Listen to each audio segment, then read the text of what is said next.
Welcome back to Ponderize. Today we will be going over these chapters in a 5-minute summary for Come Follow Me. In Ezra 1, it starts out with we have the Jews are stuck in Babylon, but not for long because Cyrus of Persia conquers Babylon and he lets the Jews all go home to Jerusalem. It's great. He returns all the gold and silver looted from the temple there, but it turns out less than half of the Jews actually go back. So why didn't more return? Well, they probably got used to, their life in Babylon. They had other priorities now, and some of them were doing pretty good there, so they didn't want to go. So the question is, what are you prioritizing before God? Are you rushing to help with the temple now, or are you staying in Babylon? So basically, King Cyrus wanted them to go back and help build the temple, and this happened because the Lord inspired him to do that. It was great. In Ezra 3, the Jews rebuild the altar of sacrifice, and they do this because they want to keep their covenants and they want to thank the Lord. So they get all their donations together to rebuild the temple, and they build the foundation, and they celebrate. Now this foundation was a long time coming. I mean, they've been in Babylon for a long time. It took a lot of sacrifice to build the foundation. You can be sure that they felt the Spirit, and they were excited to have a temple soon. So why are temples important to you? In Ezra 4, just remember that the Samaritans are living in the north there, because the 10 tribes were carried away from the north, and now it's just the Samaritans. These are the leftovers of the 10 tribes who married non-Israelites, and now they practice a mixture of paganism and the law of Moses. The Jews and the Samaritans do not get along. The Samaritans see their temples being built, and they're like, yeah, we kind of practice the law of Moses. We want to help. And the Jews say, no, we don't really like you. So the Samaritans turn into Sammy, the offended girl out for revenge. That's just kind of a way to visualize it, but they get kind of petty. They write a letter to the new Persian king talking trash about the Jews, saying, oh, they're going to rebel, they're building a temple, you should shut that down. And this is the next king. This isn't King Cyrus anymore. So they get permission to shut down the temple construction there. And so the work stops for about 15 to 17 years. How sad. So ponder, what conflict in your life is slowing your progress? For chapter 5 and 6, 2 prophets finally resume the temple, Haggai and Zechariah, and with any good pursuit, there's opposition. So a Persian governor and his friends, they start asking, who's building this temple? And then they tattle to the Persian king Darius. This is the 3rd king now, just in case you're keeping track.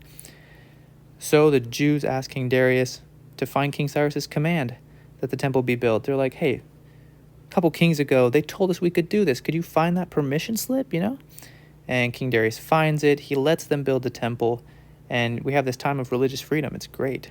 The temple gets finished. They have a celebration, and they keep the Passover, and what an excellent time. And so just consider, why is freedom important to you, especially religious freedom? Chapter 7, we learn about Ezra, who is a famous priest and a scribe. He leads a second group of exiles out of Babylon back to Jerusalem.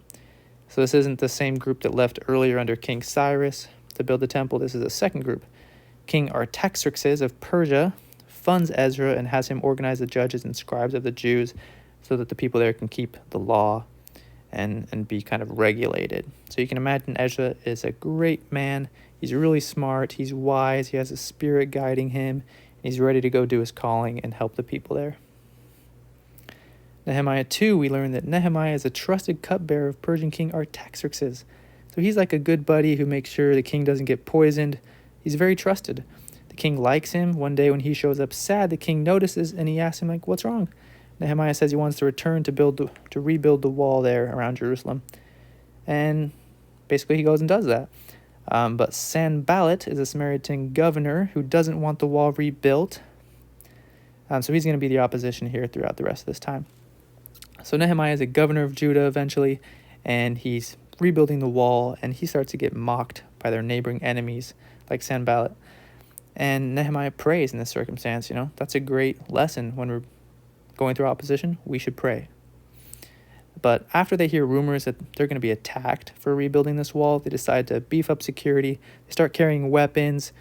Trumpets are used if they're kind of away off by their own cells, kind of alone. They can use trumpets to call for help.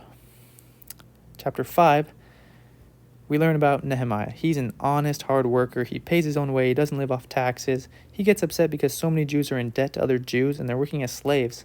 It's like their own people. He just thinks that's not right.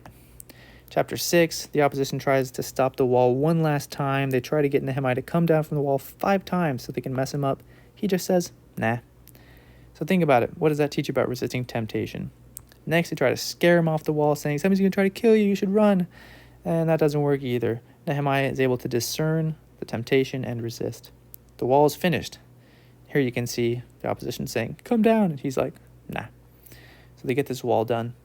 But many of the Jews have forgotten Hebrew and the law of Moses and scriptures while they were in Babylon. So that's not good. So Ezra and Nehemiah get together to teach them the scriptures.